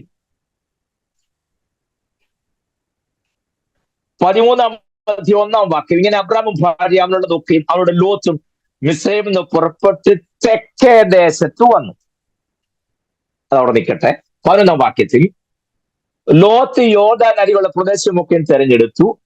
ഇങ്ങനെ ലോത്ത് കിഴക്കോട്ട് യാത്രയായി. അവർ തമ്മിൽ പിരിഞ്ഞു. കണ്ടോ, ഞാൻ മുമ്പേ പറഞ്ഞു, ഈ കിഴക്കോട്ട് പോവുക എന്നൊക്കെ പറഞ്ഞാൽ നമ്മുടെ നാട്ടിലൊരു ഭാഷയുണ്ട്, അവനെ തെക്കോട്ട് എടുക്കുക എന്ന് പറഞ്ഞ പോലെ യഹൂദന്മാരുടെ ഇടയിൽ കിഴക്കോട്ടുള്ള യാത്ര ദൈവത്തിൽ നിന്ന് അകന്നു പോകുന്നതിനാണ് കിഴക്കോട്ട് യാത്ര എന്ന് പറയുന്നത്. ഞാൻ ഒന്ന് റെഫറൻസ് ഒക്കെ പിന്നാലെ തരാം, വായിക്കുമ്പോൾ പിടി കിട്ടും. കയീൻ മുതൽ കിഴക്കോട്ട് പോകുന്നത് നമുക്ക് അവിടെ കാണാൻ പറ്റും. ദൈവത്തിൽ നിന്ന് എന്തുമാത്രം അകന്നകന്ന് പോകുന്നതിനാണ് കയീൻ കിഴക്കോട്ട് യാത്ര ചെയ്ത് നോദിയസ് ഇത് പാർക്കുന്നൊക്കെ ഇല്ലേ. ഓക്കെ, ദൈവത്തിൽ നിന്നുള്ള ഡിസ്റ്റൻസ്, ദൈവത്തിൽ നിന്ന് ഡിപ്പാർട്ട് ചെയ്ത് പോകുന്നതിന്, അകന്നകന്ന് പോകുന്നതിനാണ് ആ പദങ്ങളൊക്കെ ഉപയോഗിക്കുന്നത്. ഓക്കെ, അവിടെ നിൽക്കട്ടെ, ഞാൻ വിശദീകരിക്കുന്നില്ല. 11-ാം വാക്യത്തിൽ ശ്രദ്ധിച്ചോണ്ടാൽ മതി. ലോത്ത് യോർദാൻ അരികെയുള്ള പ്രദേശമൊക്കെ തിരഞ്ഞെടുത്തു. ഇങ്ങനെ ലോത്ത് കിഴക്കോട്ട് യാത്രയായി. അവർ തമ്മിൽ പിരിഞ്ഞു. അടുത്ത വാക്ക് ശ്രദ്ധിക്കണേ. അബ്രാം കനാൻ ദേശത്ത് പാർത്തു. ലോത്ത് ആ പ്രദേശത്തെ പട്ടണങ്ങളിൽ പാർത്തു. എനിക്ക് അവിടെയൊക്കെ വാസ്തവത്തിൽ ഒരുപാട് കാര്യങ്ങൾ പറഞ്ഞാൽ കൊള്ളാവുന്നുണ്ട്. ലോത്ത് ആ പ്രദേശത്തെ പട്ടണങ്ങളിൽ പാർത്തു. അബ്രാം കനാൻ ദേശത്ത് പാർത്തു. രണ്ടുള്ള വ്യത്യാസം നിങ്ങൾക്ക് മനസ്സിലാവുമെന്ന് ഞാൻ വിശ്വസിക്കുന്നു. പട്ടണങ്ങൾ പാർത്തത് മാത്രമല്ല, സോദോം വരെ കൂടാരം നീക്കി അടിച്ചു. ഈ നീരോട്ടമുള്ള സ്ഥലവും പുല്ലുള്ള സ്ഥലവും ദാസന്മാർക്ക് പാനൽ കളിക്കാനുള്ള സൗകര്യമൊക്കെ നോക്കി പുള്ളി പോയി. എവിടെ വരെ ചെന്നെന്നറിയാമോ? സോദോം വരെ എത്തി. പുള്ളി നീരോട്ടുള്ള സ്ഥലം നോക്കി കൂടാരം അടിച്ച് താഴോട്ട് വരികയാണ്. ഞാൻ മുമ്പ് ഒരിക്കൽ ഈ മാപ്പൊക്കെ ഒന്ന് കാണിച്ചാണ്. ഇപ്പൊ അതിനുള്ള ഒരു സാഹചര്യം ഇല്ലാത്തത് കൊണ്ട് ഞാൻ ആ ഭാഗം വിടുന്നു. നമുക്ക് പിന്നീട് ആ ഭാഗം ഞാൻ വേണമെന്ന് ചൂണ്ടിക്കാണിക്കാം. നോക്കണേ, അബ്രാം കനാൻ ദേശത്ത് പാർത്തു. ലോത്ത് ആ പ്രദേശത്തെ പട്ടണങ്ങളിൽ പാർത്തു. സോദോം വരെ കൂടാരം നീക്കി അടിച്ചെന്നല്ല, നീക്കി അടിച്ചു. കണ്ടോ, പുള്ളി ഇങ്ങനെ ഇവിടെ 10 ദിവസം നിൽക്കുമ്പം അവിടുന്ന് കുറച്ചുകൂടി നീക്കി അടിച്ചു. കുറച്ച് കഴിഞ്ഞപ്പോൾ നോക്കിയടാ കുറച്ചുകൂടെ അപ്പുറത്തോട്ട് പോകാൻ. അങ്ങനെ പോയി സോദോം വരെ ചെന്നു. അവിടെയാണ് പുള്ളി കൂടാരം അടിച്ച് താമസിക്കുന്നത്. 11-ാം വാക്യം, സോദോം നിവാസികൾ ദുഷ്ടന്മാരും യഹോവയുടെ മുമ്പാകെ മഹാപാപികളുമായിരുന്നു. അന്നേരം അബ്രഹാമോട് ദൈവത്തിന്റെ ഇടപാട് അടുത്ത വാക്യത്തിൽ, ലോത്ത് അബ്രാമിനെ വിട്ടിതിനു ശേഷം യഹോവ അബ്രഹാമിനോട് അരുളി ചെയ്തത്. കണ്ടോ, ലോത്ത് കൂടെ ഉണ്ടായിരുന്ന കാരണം കുറച്ച് നേരത്തെ ദൈവം മിണ്ടാതിരിക്കുകയായിരുന്നു. ദൈവശബ്ദം ഇടയ്ക്ക് വൈകുന്നുണ്ടെങ്കിൽ കൂടെ ഏതെങ്കിലും ലോത്ത് ഉണ്ടോന്ന് നോക്കും, നല്ലതാ. ദൈവം എന്നോട് മാത്രം മിണ്ടുന്നില്ല, ഇടപെടുന്നില്ല എന്നൊക്കെ തോന്നലുണ്ടെങ്കിൽ, ഈ ദൈവിക ദർശനം ഇല്ലാത്ത ഏതെങ്കിലും ലോത്തുമാർ കൂടെ ഉണ്ടോ ഇല്ലെന്ന് നോക്കും, നല്ലതാ. ദൈവശബ്ദം കേൾക്കുന്നില്ലെങ്കിൽ. ഇത് ഞാനല്ല, വേദോസവും പറയുന്നു. ലോത്ത് വിട്ട് ഇവരിന് ശേഷം ദൈവം അബ്രഹാമിനോട് സംസാരിക്കാൻ തുടങ്ങി. എങ്ങനെ? യഹോവ അബ്രഹാമിനോട് അരുളി ചെയ്തത് തല പൊക്കി നോക്കി നീ ഇരിക്കുന്ന സ്ഥലത്ത് നിന്ന് വടക്കോട്ടും തെക്കോട്ടും കിഴക്കോട്ടും പടിഞ്ഞാറോട്ടും നോക്കുക. നമ്മളിവിടെ 10-ാം വാക്യത്തിൽ കണ്ട അപ്പോൾ ലോത്തും നോക്കി. 10-ാം വാക്യത്തിൽ ലോത്ത് നോക്കുന്നുണ്ട്. 14-ാം വാക്യത്തിൽ അബ്രഹാമും നോക്കുന്നുണ്ട്. ലോത്ത് അബ്രഹാമിനെ വിട്ടുവിശേഷം യഹോവ അരുളി ചെയ്തത് തല പൊക്കി നീ ഇരിക്കുന്ന സ്ഥലത്ത് നിന്ന് വടക്കോട്ടും തെക്കോട്ടും കിഴക്കോട്ടും പടിഞ്ഞാറോട്ടും നോക്കുക. ലോത്തിന്റെ നോട്ടവും അബ്രഹാമിന്റെ നോട്ടവും തമ്മിൽ വ്യത്യാസമുണ്ട്. ലോത്ത് എപ്പം നോക്കിയാലും നീരോട്ടുള്ള ഭാഗം, പുള്ളിക്ക് നേട്ടം ഉണ്ടാക്കുന്ന എന്തെങ്കിലും സാധ്യത ഉണ്ടെന്ന് മാത്രമേ ലോത്തിന് നോട്ടമുള്ളൂ. അബ്രഹാം ആണെങ്കിൽ അതും കൂടെ ലോത്തിന് കൊടുക്കാൻ തയ്യാറായിട്ട് അബ്രഹാം നിൽക്കുക. നീ എടുത്തോ, മിച്ചം വല്ലതും ഉണ്ടെങ്കിൽ മതി, ഇനി മിച്ചം ഇല്ലേ എനിക്ക് അതും കുഴപ്പമില്ല. അതാണ് അബ്രഹാമിന്റെ ആറ്റിറ്റ്യൂഡ്. ഇവിടെ ലോത്തും നോക്കി, 14-ാം വാക്യത്തിൽ അബ്രഹാമും നോക്കി. രണ്ടുപേരുടെ നോട്ടത്തിന്റെ വ്യത്യാസം നിങ്ങൾ മനസ്സിലായോ? അപ്പോൾ അബ്രഹാമിനോട് ദൈവം പറയുക, നീ തല പൊക്കി നോക്കിയിട്ട് കിഴക്കോട്ടും പടിഞ്ഞാറും തെക്കോട്ടും വടക്കോട്ടും നീ ആ കാണുന്ന സ്ഥലം മുഴുവൻ എന്ത് ചെയ്യും? നീ കാണുന്ന ഭൂമിയൊക്കെ ഞാൻ നിനക്കും നിന്റെ സന്തതിക്കും ശാശ്വതമായി തരും. ആ വാക്യത്തിന്റെ ആഴം ഭയങ്കരമാണ്. ഞാൻ നിനക്കും നിന്റെ സന്തതിക്കും ശാശ്വത അവകാശമായി തരും. അതാണ് അബ്രഹാമിനോട് ദൈവത്തിന്റെ വാഗ്ദത്തം. ലോത്തിനോടും ലോത്തിന്റെ സന്തതിയോടുമുള്ള ദൈവത്തിന്റെ ഇടപാട് എങ്ങനെയായിരുന്നു?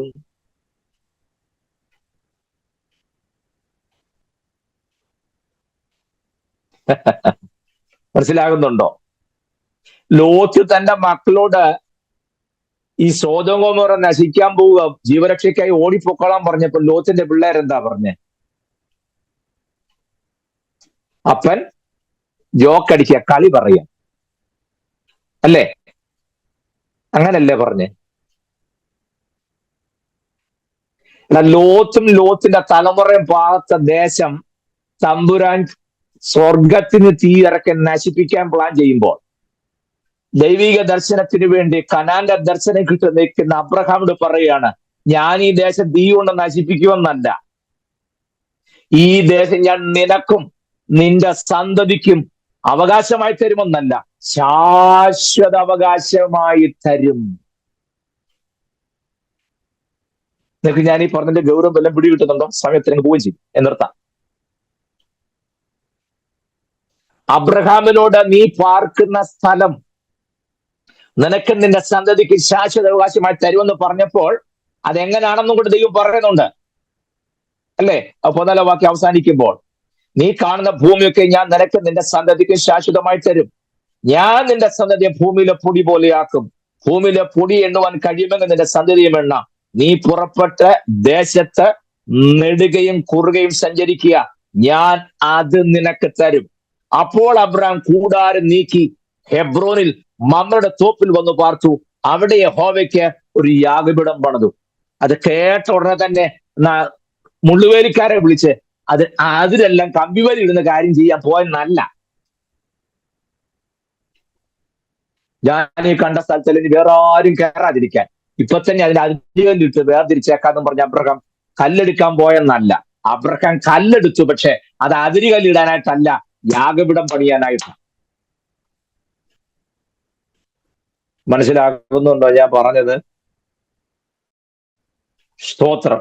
കണ്ടോ അബ്രഹാമിന്റെ മനോഭാവവും ലോത്തിന്റെ മനോഭാവം തമ്മിലുള്ള വ്യത്യാസം? ദൈവദർശനമുള്ളവനും ദൈവദർശനം ഇല്ലാത്തവനും തമ്മിലുള്ള വ്യത്യാസം നിങ്ങൾ കണ്ടോ? ദൈവശബ്ദം കേട്ടവനും ദൈവശബ്ദം കേൾക്കാത്തവനും തമ്മിലുള്ള വ്യത്യാസം നിങ്ങൾ മനസ്സിലായോ? കണ്ടോ? ലാസ്റ്റ് ഭാഗമൊക്കെ വളരെ എന്നെ ചിന്തിപ്പിക്കുന്ന ഒരുപാട് കാര്യങ്ങൾ പറഞ്ഞാൽ കൊള്ളാവുന്ന മനസ്സിലുണ്ടെങ്കിലും ഞാൻ അതിന് പ്രധാന പോയിട്ട് മാത്രം തോറ്റുപോകും. കാരണം നമുക്ക് ഇസ്ഹാക്കും യാക്കോബും കിടക്കുന്നല്ലോ, അതുകൊണ്ട്. പക്ഷെ നിങ്ങൾ മറന്നു പോകരുത്, അബ്രഹാമിനും അബ്രഹാമിന്റെ സന്തതിക്കും ദേശം അവകാശമായി കൊടുക്കുമ്പോൾ ലോത്തും തലമുറയും പാർത്ത സന്തതിയും പാർത്ത ദേശത്തെ ഞാൻ ചോദിക്കട്ടെ, ഇന്ന് ആ ദേശ ഭൂമിയിലുണ്ടോ?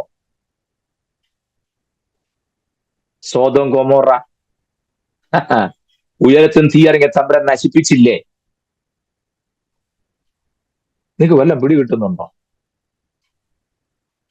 ദൈവശബ്ദം കേട്ട് ദൈവിക ദർശനത്തിലൂടെ നിൽക്കുന്നവനെ ദൈവം ഉറപ്പിക്കുന്ന വിധവും വിരുദ്ധമായി നിൽക്കുന്നതോട് ദൈവത്തിന്റെ ഇടപാട് എങ്ങനെയാണെന്ന് നിങ്ങൾക്ക് പിടി കിട്ടിയോ? ഞാൻ ഇന്നത്തെ ക്ലാസ് ഇവിടെ അവസാനിപ്പിക്കുക. 14-ാം അധ്യായം ഒന്ന് വായിച്ച് വരുന്ന തിങ്കളാഴ്ചത്തെ ക്ലാസ്സിന് കുറെ എളുപ്പമാവും ഞാൻ വിശ്വസിക്കും. ഞാനൊരു കാര്യം പറയാം, പ്രിയരെ, നമുക്കിടയിൽ അസ്വാരസ്യങ്ങൾ ഉണ്ടാകാൻ പാടില്ല. നോക്കി, അബ്രഹാമും ലോത്തും തമ്മിൽ പിണങ്ങുന്ന ഒരു സാഹചര്യം വന്നപ്പോൾ അബ്രഹാം ഉറങ്ങാൻ പറ്റിയില്ല. അതാണ് യഥാർത്ഥമായി ദൈവശബ്ദം കേൾക്കുന്നതിന്റെ ലക്ഷ്യം. അവൻ പറയാണ്, ഇവിടെ കനാന്യരും പെരിസിരും ദേശത്ത് പാർക്കുന്നുണ്ട്, നിങ്ങൾ പറഞ്ഞ പക്ഷെ അതെങ്കിലും ഓർക്കണം. അവരുടെ മുമ്പിൽ നമ്മൾ നിമിത്തം ദൈവനാമം ദുഷിക്കപ്പെടുന്ന ഒരു സാഹചര്യം ഉണ്ടാകാൻ പാടില്ല. തീർത്തു പറഞ്ഞു. എന്നിട്ട് പറഞ്ഞു, ദേശമെല്ലാം നിന്റെ മുമ്പിലിരിക്കും, നീ എടുത്തോ, ഞാൻ എന്തും വിട്ടുതരാൻ തയ്യാറാണ് എന്ന് പറഞ്ഞ് പ്രിവിലേജസ് ലോത്തിന് വിട്ടുകൊടുക്കുന്ന രംഗം അത് നമ്മൾ ചിന്തിക്കുന്നതിനേക്കാൾ അപ്പുറം. സ്തോത്രം. ദൈവശബ്ദത്തിലൂടെ നിൽക്കുന്നവരോട് ദൈവം പറയാണ്, നീ തലപൊക്കി നോക്കിക്കോ. ലോത്ത് നോക്കിയത് നീരോട്ടമുള്ള സ്ഥലമാണെങ്കിൽ അബ്രഹാമിന്റെ ദൈവം പറയുക, നീ തലപൊക്കി കിഴക്കോട്ടും പടിഞ്ഞാറോട്ടും തെക്കോട്ടും വടക്കോട്ടും നോക്കിക്കോ. നിന്റെ കണ്ണെത്തുന്ന ആ ഭൂപ്പരപ്പ് മുഴുവൻ ഞാൻ നിനക്ക് നിന്റെ സന്തതിക്കും ശാശ്വതമായി തന്നിരിക്കും. ഒറ്റക്കാര്യം പറഞ്ഞ് അവസാനിപ്പിക്കുക. ദൈവശബ്ദത്തിലൂടെ നിലകൊള്ളുന്നവനെ കഴിഞ്ഞ ക്ലാസ് ഞാൻ പറഞ്ഞ് അവസാനിപ്പിച്ചതുപോലെ ദൈവം നമുക്ക് തരുന്ന വാഗ്ദത്തം കേവലം നമ്മുടെ ആയുസ്സിൽ മാത്രം ഒതുങ്ങുന്നതല്ല, തലമുറയ്ക്കും കൂടെ ഉള്ളതാണ് എന്നുള്ള കാര്യം മറന്നു പോകരുത്. ദൈവം നൽകിയ ദൈവിക വാഗ്ദത്തങ്ങൾ മുറുകെ പിടിച്ചുകൊണ്ട് ആ വാഗ്ദത്തം നമുക്കും നമ്മുടെ തലമുറയ്ക്കുമൊക്കെ സ്വായത്തമാണ് കാണുവാൻ ദൈവം അവസരം ഒരുക്കട്ടെ എന്ന് ആത്മാർത്ഥമായി പ്രാർത്ഥിച്ചുകൊണ്ട് ഇന്നത്തെ ക്ലാസ്സിനോട് അവസാനിപ്പിക്കുന്നു. ദൈവമായി കർത്താവ് നമ്മെല്ലാവരെയും സമൃദ്ധമായി അനുഗ്രഹിക്കുമാറാകട്ടെ.